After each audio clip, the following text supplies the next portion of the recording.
ইসরায়েলে পর হামলা ইরানের আপনারা জানেন যে ইসরায়েলের আঘাত এবং প্রত্যাঘাত পর অর্থাৎ আক্রমণ এবং পাল্টা আক্রমণ ইসরায়েলে পর হামলা ইসরায়েলের তামরা ও বাথাইয়ামে হামলা ইরানের হামলায় নিহত 4 ইসরায়েলি শুক্রবার ইসরায়েলের হামলায় নিহত 14 ইসরায়েলের হামলায় আহত 390 জন এমনটাই কিন্তু খবর আসছে ইরানের তেল সেনা ক্যাম্পে অভিযোগ ইসরায়েলি হানায় ইরানে মৃত কমপক্ষে 200 অর্থাৎ আঘাত প্রত্যাঘাত ইসরায়েলে পর হামলা ইসরায়েলের তামরা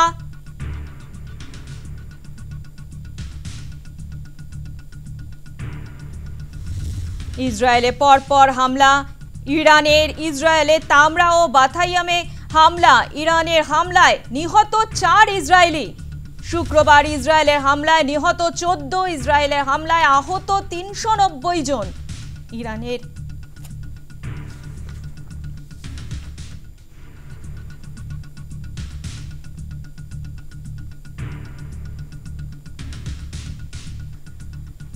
আমাদের সাথে ফোন লাইনে রয়েছে আন্তর্জাতিক সম্পর্ক বিশেষজ্ঞ রাজাগোপাল ধর চক্রবর্তী।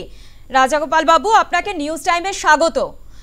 রাজাগোপাল বাবু, আমরা দেখছি যে ইসরায়েলে পর হামলা চালাচ্ছে ইরান, কখনো ইরান হামলা চালাচ্ছে, কখনো ইসরায়েল হামলা চালাচ্ছে, এবং এই দুপক্ষের সংঘর্ষে ভারতের উপর কতটা প্রভাব পড়তে পারে? হ্যাঁ, দেখুন, আমরা জানিয়েছি যে আমরা যুদ্ধ চাই না। দুজনই আমাদের বন্ধু। ইসরায়েল থেকে আমাদের সম্পর্ক খুব ভালো। ওদের যে লার্জেস্ট বন্দর হাইফাতে সেটা ভারতীয় প্রতিষ্ঠান চালায়, এবং ইরানের সঙ্গে আমাদের সম্পর্ক ভালো। আমরা সেখান থেকে তেল কিনি, দীর্ঘদিনের আমাদের সম্পর্ক রয়েছে, এবং ইরানকে আমাদের প্রয়োজন আছে পাকিস্তানের বালুচিস্তান সংক্রান্ত ব্যাপার। সম্পর্ক আমাদের মধ্যে খুবই ভালো, এবং সেখানে আমরা চাবাহার বন্দর থেকে আমরা রাস্তাঘাট তৈরি করছি যাতে করে চায়নার যে রোড বেল্ট সিস্টেমের প্যারালাল হিসেবে আমাদেরও পরিকল্পনা রয়েছে। ইরান হচ্ছে আমাদের বৃহত্তর পরিকল্পনার অঙ্গ। ইসরায়েল অস্ত্র আমরা যে পাকিস্তান যুদ্ধে ব্যবহার করেছি সফলতা এসেছে। তাই এই দুটো দেশ পরস্পরকে ঝগড়া করবে আমরা সেটা তো চাই না, কিন্তু ঝগড়া করছে, লড়াই করছে, সশস্ত্র লড়াই। যেটা দেখা যাচ্ছে যে ইরানের আক্রমণটা হচ্ছে সাধারণ মানুষের উপরে, কারণ ওরা পিন পয়েন্টেড টার্গেট গুলো করতে পারছে না। আর ইসরায়েল যেটা করছে ইরানের একেবারে ভেতরে গিয়ে নিউক্লিয়ার ফেসিলিটি যা আছে ভাঙার চেষ্টা করছে। এখন এর ফলে যেটা হবার সম্ভাবনা আছে, এখনো পর্যন্ত নিউক্লিয়ার রেডিয়েশন সেরকম কিছু ঘটেনি।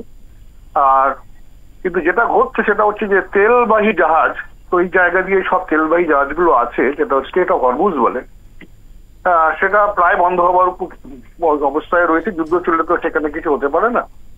তো স্বাভাবিকভাবেই তেল উৎপাদনও কমে যাচ্ছে, তেলের যে জাহাজ চলাচলে ব্যাঘাত ঘটছে, তারপরে তেলের দাম নতুন করে বাড়ার সম্ভাবনা আছে। 10-12% অলরেডি বেড়ে গেছে। যতদিন যুদ্ধ চলবে তেলের দাম আরো বেড়ে যাওয়ার সম্ভাবনা রয়েছে। এখন এটা হচ্ছে একটা দিক। 2 নম্বর হচ্ছে যে এয়ার স্পেস বন্ধ হয়ে গেছে। এশিয়া থেকে ইউরোপ যাবার প্লেনগুলো ওখান দিয়ে এখন সেগুলো যেতে পারছেন না, লম্বা ঘুর পথে যেতে হচ্ছে। প্লেন তো শুধুমাত্র মানুষ নিয়ে যায় না, পণ্য পরিবহন করে, সব মিশিয়ে কিন্তু খরচ বেড়ে যাওয়ার সম্ভাবনা রয়েছে। তেলের দাম বাড়লে, তেলকে আমরা বলি কি যে কস্ট পুশ ইনফ্লেশন শুরু হয়ে যায়। তেলের দাম বাড়লে অন্য সব জিনিসের দাম বাড়ে।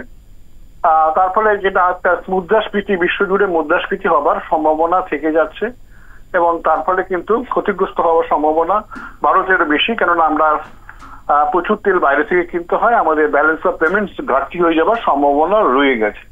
তবে যে কোনো এই ধরনের অস্থিরতাতে সুবিধাও আছে, কেননা নতুন চ্যালেঞ্জ দেশের কাছে আসে।